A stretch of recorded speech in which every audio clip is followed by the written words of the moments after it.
భారతదేశంలో ప్రతి వాళ్ళని ఇంక్లూడ్ సామాన్యులు కూడా ప్రభావితం చేసేది ఏంటంటే నోట్లు, కరెన్సీ నోట్లు. ఈ కరెన్సీ నోట్లకి సంబంధించి డిమానిటైజేషన్ జరిగిన, కొత్త నోట్లు వచ్చినా, ఏ విధమైన ఇప్పుడు డిజిటల్ పేమెంట్ జరిగినా, యూపీఐ పేమెంట్స్ ఏ విధమైన మార్పులు వచ్చినా అది దేశ ఆర్థిక వ్యవస్థనే కాదు అందరి జీవితాలని కూడా మార్చేస్తాయి. ఆ కోవలోకి చెందిందే ఇంకొక పెద్ద విషయం ఏంటంటే ప్లాస్టిక్ కరెన్సీ నోట్లు, పాలిమర్ లేదా ప్లాస్టిక్ కరెన్సీ నోట్లు ఇప్పుడు రాబోతున్నాయి. ఇది భారత పార్లమెంటులో ఈ యొక్క ఆర్థిక శాఖ సహాయ మంత్రి పంకజ్ చౌదరి గారు ప్రకటించడం జరిగింది. ఎందుకంటే ఆర్బీఐ యాక్ట్ 1934 సెక్షన్ మనకి 25 ప్రకారం ఆర్బీఐ మమ్మల్ని రిక్వెస్ట్ చేసింది, దానికి మేము అప్రూవల్ కూడా ఇవ్వడం జరిగింది అని లోక్సభలో ఆర్థిక మంత్రిత్వ శాఖ సహాయ మంత్రి ప్రకటించారు. అంటే ఏంటి, భారతదేశంలో ప్లాస్టిక్ కరెన్సీ లేదా పాలిమర్ నోట్లు, కరెన్సీ నోట్లు రాబోతున్నాయి. మనకు పేపర్ కరెన్సీ ఉంటుంది చూడండి, దాని ప్లేస్లోకి ప్లాస్టిక్ నోట్లు రాబోతున్నాయి అనమాట. అంటే ఏంటి ఈ పరిణామాలు, దీనివల్ల ప్రయోజనాలు ఏంటి, నష్టాలు ఏంటి, ఎందుకు గవర్నమెంట్ ప్లాస్టిక్ నోట్లు తెస్తుంది, ఏ ప్రయోజనంతో తెలుస్తుంది, అసలు మోడీ ఎందుకు ఈ విషయాన్ని ఇంత జాగ్రత్తగా అమలుపరుస్తున్నారు అనేది ఒక పెద్ద చర్చనీయాంశం అనమాట. ఈ విషయాన్ని చర్చించుకోవడానికి మనకు ప్లాస్టిక్ నోట్లు ఎలా తయారవుతాయి, ఏ విధంగా వస్తాయి, అవి రావడం వల్ల మనకి ఎటువంటి ప్రయోజనాలు ఉన్నాయి, ఎటువంటి నష్టాలు కూడా లేకపోలేదండి, నష్టాలు కూడా ఉన్నాయి పేపర్ కరెన్సీతో పోలిస్తే అని చెప్పవచ్చు. ముందుగా అయితే ఈ పేపర్ ప్లాస్టిక్ పాలిమర్ నోట్లు వచ్చిన, కరెన్సీ నోట్లు వచ్చిన ప్రస్తుతం అమల్లో ఉన్న ఈ పేపర్ కరెన్సీ కూడా సమాంతరంగా అమలవుతుంది అని కూడా లోక్సభలోనే ప్రకటించడం జరిగింది. ఇక రెండో విషయం ఏంటంటే ప్రస్తుతం వచ్చే ఈ 10 రూపాయల నోట్లు, 20 రూపాయల నోట్లు ఒక్కొక్కటి 100 కోట్ల రూపాయల చొప్పున మార్కెట్లోకి వదులుతున్నారు దేశ ఆర్థిక వ్యవస్థలోకి. 10 రూపాయల నోట్లు 100 కోట్లు, 20 రూపాయల నోట్లు 100 కోట్ల రూపాయలు ప్లాస్టిక్ నోట్లు, కరెన్సీ నోట్లు మనకు అందుబాటులోకి రాబోతున్నాయి కొన్ని రోజుల్లోనే. ఇవి ప్రయోగాత్మకంగా వదులుతున్నారు. దీన్ని బట్టి ఓకే, అంత ప్రజలందరూ కంఫర్ట్గా ఉండి అన్ని సక్సెస్ఫుల్ అయితే ప్రయోగం, అప్పుడు పూర్తి స్థాయిలో అన్ని నోట్లు, ఏ నోట్లు ఉన్నాయి అన్ని నోట్లు ఈ పేపర్ కరెన్సీ బదులు రాబోతున్నాయి. అప్పుడు పేపర్ కరెన్సీ ఫేజ్ అవుట్ అవ్వబోతుంది అనమాట. ఇది జరిగేది మనకి భారతదేశంలో. అసలు ఈ పేపర్ కరెన్సీ, ప్లాస్టిక్ కరెన్సీ ఎలా తయారు చేస్తున్నారు, ఈ పాలిమర్ అంటే ఈ పిఓబిబి అనే ఒక పాలిమర్ దాంతో దీన్ని తయారు చేస్తారన్నమాట. ఇది ఆల్మోస్ట్ మన ప్లాస్టిక్కే.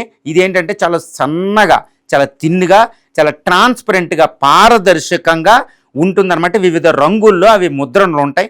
ఇది ఏంటంటే చాలా కాంప్లెక్స్, ఒక యూనిక్గా, స్పెషల్గా, అదేవిధంగా కాంప్లెక్స్, చాలా సంక్లిష్టంగా సెక్యూరిటీ మెజర్స్ ఉంటాయి అవి. కాబట్టి అంత ఈజీగా దాన్ని కౌంటర్ ఫిట్ కరెన్సీలు అంటే ఈ యొక్క దొంగ నోట్ల తయారీ అనేది ఇంకా అసాధ్యం అనమాట. అంత పట్టుదిట్టంగా రాబోతున్నాయి. అదే అత్యంత ప్రయోజనం.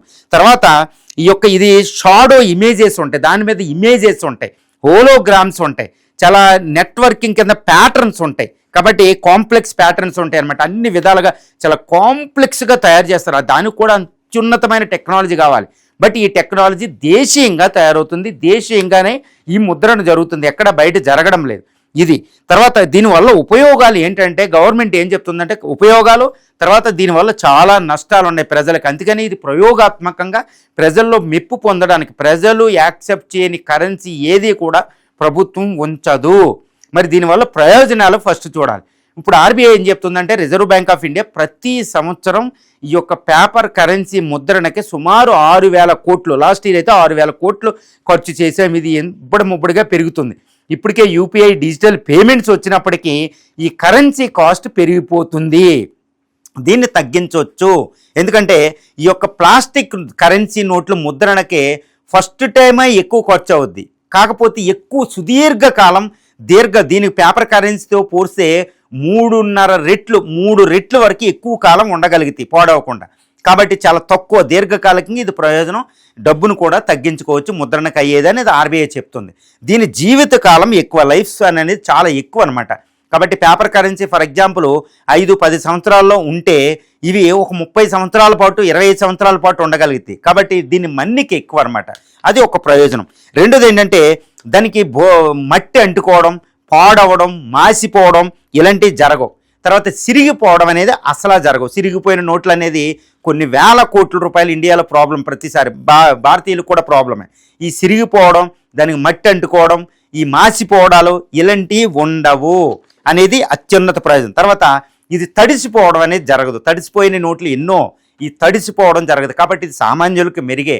మాసిపోకపోవడం వల్ల మంచిదే. సిరిగిపోకపోవడం వల్ల సామాన్యులకు విస్తృతమైన ప్రయోజనాలు ఈ కరెన్సీ, ప్లాస్టిక్, పాలిమర్ నోట్ల వల్ల అయితే ఉండబోతున్నాయి. ఇదైతే తిరుగులేదు. తర్వాత ఎన్విరాన్మెంట్ ఫ్రెండ్లీ. చెట్లని వాటిని కొట్టి పేపర్ తయారు చేసి చాలా హై సెక్యూరిటీ పేపర్ ఉంటుందండి. హై సెక్యూరిటీ మిల్లు ఇప్పుడు మధ్యప్రదేశ్ దగ్గర. ఇలాంటి అవసరం ఉండదు. కాబట్టి ఎన్విరాన్మెంటల్ ఫ్రెండ్లీ అనేది ఇక్కడ చెప్తారు. ఎందుకంటే తర్వాత మోర్ కలర్ఫుల్, చాలా అట్రాక్టివ్గా ఈ కరెన్సీ ఉండబోతుంది. పేపర్ కరెన్సీ పోలిస్తే చాలా హైలీ అట్రాక్టివ్గా ఎన్నో కలర్లో, మల్టీ కలర్లతో, ప్రింటింగ్తో, ఫోటోగ్రాఫ్స్తో, హోలోగ్రామ్స్తో చాలా హైలీ అట్రాక్టివ్గా కరెన్సీ నోట్ ఉండబోతుంది. తర్వాత నో కౌంటర్ ఫీట్. అసలు దీన్ని యొక్క కౌంటర్ ఫీట్ కరెన్సీ అంటే ఫేక్ కరెన్సీ తయారు చేయడం అసంభవం అని చెప్పవచ్చు అనమాట. అన్ని సెక్యూరిటీ ఫీచర్. ఇది విస్తృత ప్రయోజనం. తర్వాత క్లీన్లీనెస్, చాలా క్లీన్గా ఉంటుంది. దీనికి డస్ట్ అంటుకోదు కాబట్టి చాలా క్లీన్గా నోట్లు ఉంటాయి. ఇప్పుడు చూడండి, కరోనా వచ్చినప్పుడు ఒకళ్ళ నోటు ఒకళ్ళని పట్టుకోవడానికి కూడా ఇది రాసి మనం పట్టుకునేవాళ్ళు.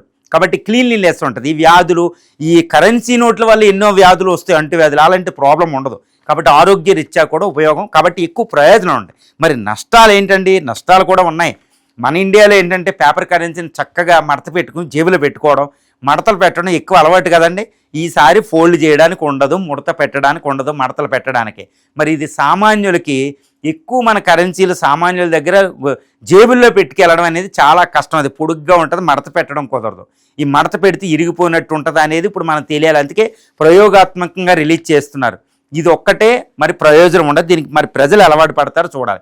తర్వాత స్లిప్పరీ అంటే ఏదైనా తడి తగిలిందనుకోండి, అది వెంటనే జారిపోతూ ఉంటుంది. అది ఒకటి కష్టం అనమాట. ఈ స్టిక్కిగా అంటుకుపోతూ ఉంటుంది చేతికి అనమాట. అది ఒకటి కష్టం. తర్వాత ఏంటంటే ఇది ఇప్పుడు దాకా కరెన్సీ నోట్లు లెక్క పెట్టడం అనేది ఒక ఆర్ట్ కదండి. అలా లెక్క పెట్టడానికి ఉండదు ఇది ఈసారి. ఎందుకంటే అది కౌంటింగ్ చేయడం అంత ఈజీ కాదు. చాలా చాలా కష్టం అనమాట. కరెన్సీ నోట్లు ఇలా ఒక్కోటి తీయాలి, ఇలా లెక్క పెట్టేయడానికి ఉండదండి. అది ఒక పెద్ద ప్రాబ్లం అనమాట ఇండియాలో. ఎందుకంటే కరెన్సీ నోట్లు లెక్క పెట్టే మిషన్లో అంత ఈజీగా మనకు అందరి దగ్గర ఉండవు, ఎందుకంటే పెద్ద వ్యాపారస్తులు. అది ఒకటి ప్రాబ్లం అవుతుంది. తర్వాత ఇవి మాసిపోతాయి, ఫేడింగ్ అంటారు చూడండి, వెలిసిపోవడం అంటారన్నమాట. ఈ వెలిసిపోవడం ఉంటుంది ఆ పైన రంగులు అవి. కాబట్టి జీవితకాలం ఎక్కువ ఈ వెలిసిపోవడం వల్ల చివరి కాలం ఎలా ఉంటుంది అనేది ప్రయోగాత్మకంలో తెలియాలన్నమాట. అది ఒకటి ప్రధానం. తర్వాత యూజ్ ఆఫ్ యానిమల్ ఫ్యాట్, ఇక్కడ జంతువుల కొవ్వు వాడతారు అనేది ఒకటి ఉంది. మరి భారతీయ నోట్లు ఎలా తయారవుతాయో చూడాలి. ఎందుకంటే మత విశ్వాసాలు, జంతువుల కొవ్వు వాడితేనే 1857 తిరుగుబాటు వచ్చింది. మరి ఇక్కడ జంతువుల కొవ్వు వాడకుండా ఎలా ప్లాస్టిక్, ఈ పాలీప్రోపిలిన్ తయారు చేస్తారనేది మనం చూడాలి. ఆరోపణ అనేది ఇండియాలో రావడానికి వీలు లేదు. ఎందుకంటే సెక్యులరిజం, చాలా రిలీజియస్ సెంటిమెంట్స్ ఎక్కువ ఉంటాయి, మతపరంగా చాలా సెన్సిటివ్గా ఉంటారు. కాబట్టి ఈ విషయం ఇప్పటికే 60 కంట్రీలు దీన్ని అమలు పరుస్తున్నాయి. ప్లాస్టిక్ కరెన్సీని across the globe, include Australia, Canada, New Zealand, Malaysia, Vietnam, పూర్తి స్థాయిలో యూకే కొన్ని, సింగపూర్ కొన్ని, ఈ విధంగా 60 కంట్రీలు ఇంప్లిమెంట్ చేస్తున్నాయి. కాబట్టి భారతదేశంలో కూడా ఈ కరెన్సీ అనేది ఇంప్లిమెంట్ చేయడానికి అమలు జరుగుతుంది. ఆర్బీఐ చట్టం సెక్షన్ 24ని సవరించి. కాబట్టి ముందు 10, తర్వాత 20 రూపాయల నోట్లు వెంటనే వస్తున్నాయి, 100 కోట్లు. తర్వాత ఇది ప్రజల్లో ఓకే అనుకుంటే అవి పూర్తి స్థాయిలో అమలు జరగబోతున్నాయి. ఇది కరెన్సీకి సంబంధించిన భారత ప్రభుత్వం, మోడీ ప్రభుత్వం తీసుకున్న ప్రయోజనాల దృష్ట్యా మోడీ ప్రభుత్వం తీసుకున్న అతిపెద్ద చర్యగా మనం చెప్పవచ్చు.